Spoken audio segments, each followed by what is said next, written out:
Welcome to Management in Minutes, where we discuss how to lead on purpose at the office, in your home, and in the world. I'm your host, Charles Evans. Today, we're going to talk about one of the hardest things a leader will ever do, and one of the least discussed. We're talking about how to terminate someone with dignity. Not just the conversation itself, but the full life cycle. The discipline process that should come before it, the preparation, the transition, and the management of your own ego after it's done. This is an instructional episode. It's built for the leader who knows a hard decision is coming and wants to handle it in a way that respects the person leaving, protects the people staying, and reflects the kind of leader they aspire to be. Now, this episode is a good companion to last week's, where we discussed accountability and, in particular, how to handle tough conversations with your direct reports. While accountability does not equate to punishment, there are instances where a situation has run its course and, unfortunately, a separation is in order. Now, let me start by grounding this episode in data so that you understand what's at stake, not just for the person being terminated, but for the entire organization.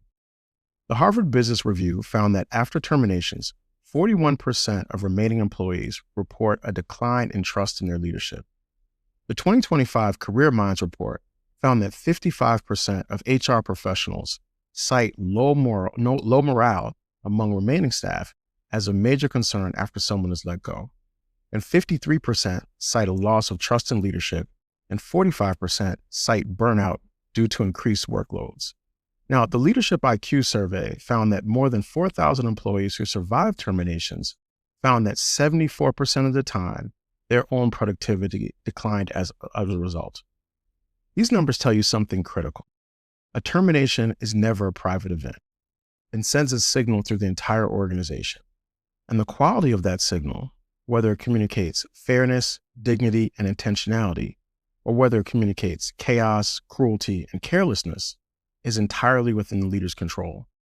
Your team is not just watching whether you make the hard call, they are watching how you make it. And they are drawing conclusions about whether they are safe in your care based on how you treated the person on the way out. Now, it may seem antithetical to consider dignity as a part of a termination. However, it's always important, and it always matters the way we treat people that we are working with. A CEO that I worked with once told me a story of how he was terminated from his first job because he was late.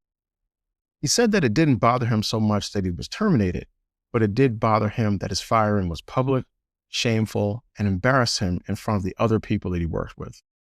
It's one of the reasons why he always put a precedent on having a dignified termination process, and it's in many ways the impetus for today's episode. The foundation of a dignified termination is what happens long before the termination conversation. It's the progressive discipline process. And if this process was not followed, the termination, no matter how justified, would feel sudden, punitive, and unfair. Now, for those who may not know, progressive discipline is a step-by-step framework for addressing performance or behavioral issues through escalating interventions, and those can include verbal counseling, formal verbal warnings, written warnings, performance improvement plans, and even a probationary period. And then, if necessary, a termination, which is what we're talking about today. Now, each step is documented. Each step gives the person a clear understanding of the gap between where they are and where they need to be. And each step gives them an opportunity to correct course. Now, here's why this matters for dignity. When a termination is the final step of a well-documented process, the person may be disappointed, but they are not blindsided. They knew the standard, they knew the gap, they knew where opportunities were for them to close it. The decision, while painful, is predictable, and that predictability is a form of respect. But here's the reality. Many leaders skip steps. They avoid the verbal warning because the conversation feels uncomfortable. They soften the written warning until it carries no weight. They skip the performance improvement plan because it feels like too much of an administrative burden. And when the termination finally comes, it feels like it came out of nowhere. Not because the decision was wrong, but because the leader's aversion to accountability prevented the documentation trail from being built. Now, last week, we talked about why accountability is so hard. This is where the gap has its most severe consequences. When accountability is avoided upstream, the termination downstream is messy, legally exposed, and emotionally devastating for everyone involved. Remember, everything the leader does or does not do is on public display. When you don't handle things well, either by accident or poor planning, it reflects negatively on you, the concept of management within your organization, and particularly when it comes to terminations, if they are handled poorly, it makes you as the leader look reactive, petty, or even cruel. And these are labels that you and your reputation cannot afford. A well-managed, comprehensive, progressive discipline process protects the organization and it protects you and your reputation. Now, once the progressive discipline process has been followed and the decision to terminate has been made, the next step is preparation. And the preparation has 4 components to it. The first component is what I would consider the preparation for the meeting. Now, this is before you walk into the room. You should already have the transition package prepared. What does the person's final compensation look like? What happens with their benefits? Is there a severance? Are there outplacement services or career transition support available?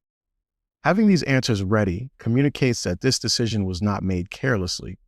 It was made with forethought and with the person's landing in mind. Organizations with empathetic leaders retain 50% more of their remaining staff after the terminations. That empathy starts with preparation. Now, component 2 is the messaging to the person. And believe it or not, this may not even be the most difficult part of the process. The conversation itself should be direct, clear, and respectful. The decision should be communicated in the first 2 sentences, not buried after 10 minutes of preamble. The person deserves the dignity of clarity. Remember, unclear is unkind. They should hear the decision, understand that it is final, and then receive the information they need about what happens next. What you say in this conversation matters, or what you do not say matters just as much. Do not make yourself the center of the conversation. Do not over-explain or build a case for why you're making the decision. The progressive discipline process already built that case. This conversation is about communicating the outcome with respect and giving the person what they need to take the next step. Now, I highly recommend that HR participate in this conversation with you. In some cases, HR will draft the script for you that you are not adding any other dynamics that can become a problem later on. Remember, HR is there for you and for your organization to make sure that this process is handled correctly for everyone involved. And that brings us to component number 3, which is the transition plan for the work. The work does not stop when the person leaves. Before the termination conversation, you should also have a clear plan for how that person's responsibilities will be covered. Who absorbs what? What's the timeline? What gets deprioritized? This is not just operational housekeeping, it's a leadership signal. When the remaining team sees the transition was planned, they feel reassured that the leader is thinking ahead. When there's no plan and the work just falls on everyone else's desk, the people who are already burned out after a colleague's departure are confirmed in their fear. And this brings us to component number 4, which can probably be one of the most difficult, and that's the framing to the organization. Now, how you communicate to the departure to the rest of the organization sets the tone for everything that follows. The framing should be honest without being detailed, respectful without being performative. You do not owe the organization a full accounting of why the person was terminated. And in most cases, sharing those details will be a violation of the person's dignity and a potential legal liability. What you do owe the team is acknowledgement that a change has been made, confidence that the transition is planned, and the assurance that the leader is steady. There are always public and water cooler communications within an organization. You can only control the public messaging. You can't control the rumor mill that starts afterwards. In some termination proceedings, there are things the person being terminated can and cannot say. If that's the case, that will limit some of the potential challenges.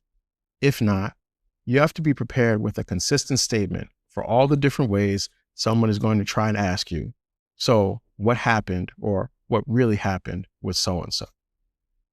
Now, it's important to know that every termination is not immediate. There are times when the departure is structured over a period of weeks or even months, where the person continues to work during the transition window. Now, this is one of the most emotionally complex situations in leadership because you are continuing to lead someone you have already decided to let go. And the key to navigating this period is the ability to separate the behavior from the identity of the person and from all the ways you relate to them. For example, you may genuinely like this person. You may have built a real relationship with them, and you may still have made the decision that their performance or behavior is not aligned with what the organization needs. Both things can be true at the same time. Now, during the transition period, the focus must be on the work. Continue to provide direction, continue to hold the standard for deliverables during the remaining time. Do not withdraw, do not become cold, do not treat the person as if they've already left. They are still a member of your team until they are not. How you treat them in this window communicates to every other person in the organization what kind of leader and person you are. Now, there's also a strategic dimension to this period, and you can use it to build towards how things will look 3 to 6 months from now. You can begin transitioning responsibilities, begin identifying what the next hire needs to bring, begin shaping the narrative, not about why the person left, but about where the team is going. And when the departure is structured in a way that allows the person to portray it as being on their terms, that is not a concession. That is strategic dignity. You're protecting their professional reputation, you're protecting the organization's culture, and you are demonstrating to every remaining employee that leadership in your organization handles difficult transitions with class. Now, the final part of this process is one that nobody prepares you for, and that's what happens to you after the termination is complete. Now, in some respects, you may be viewed as the cause of the situation. There will be people in the organization who like the person who left. There will be people who don't know the full story and will fill in the gaps with their own narrative. And that narrative may not be flattering to you. You may be seen as the villain. You may be maligned. And the temptation, which is a very human temptation, will be to defend yourself, to explain, to justify, to try to set the record straight. Resist that temptation. There are times where trying to defend yourself can come across as an admission of guilt. It signals insecurity about the decision rather than confidence in it. And more importantly, it is beneath the seat that you hold. As a leader, you are expected to be above the fray. The average person can vent. The average person can gossip. The leader cannot. And you must be especially careful about not bad-mouthing the person who left. Not to their former peers, not to the other leaders, not to anyone in the organization. Even if what you would say is true, it's not going to reflect positively. In fact, it's going to reflect negatively on you, because every person who hears you speak poorly of someone is going to go through the same calculation. If they were the person in that situation, you would talk about them the same way. And that doesn't build trust. It destroys it. This is also why the progressive discipline process is so important from the onset.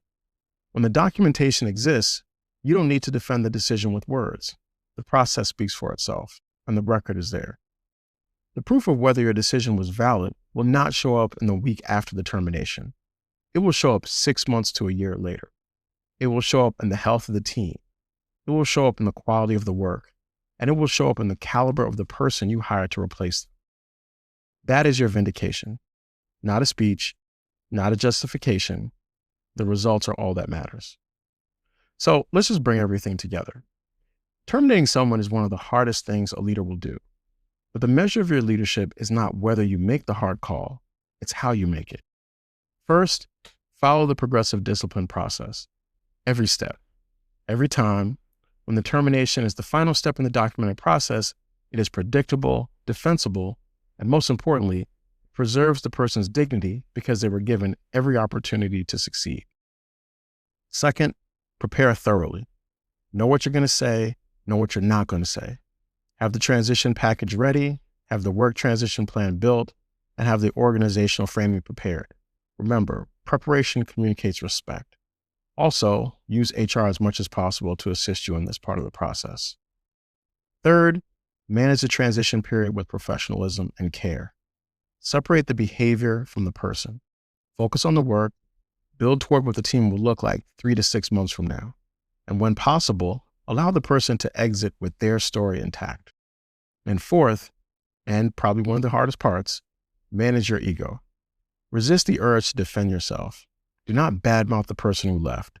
Let the progressive discipline documentation speak for the decision and let the results, the health of your team, the quality of the work, and the caliber of your next hire speak for yourself and for your leadership. Remember, your team is watching, not just today, but in the weeks and the months that follow. They are deciding whether you are a leader who handles the hardest moments with dignity or if you're a person who handles them with damage. Choice is yours. That's all we have for today. Please like, subscribe, and share this podcast on Apple, Spotify, and YouTube. And remember, leadership is a choice. And as always, lead on purpose. I'm Charles Evans, and this has been Management in Minutes.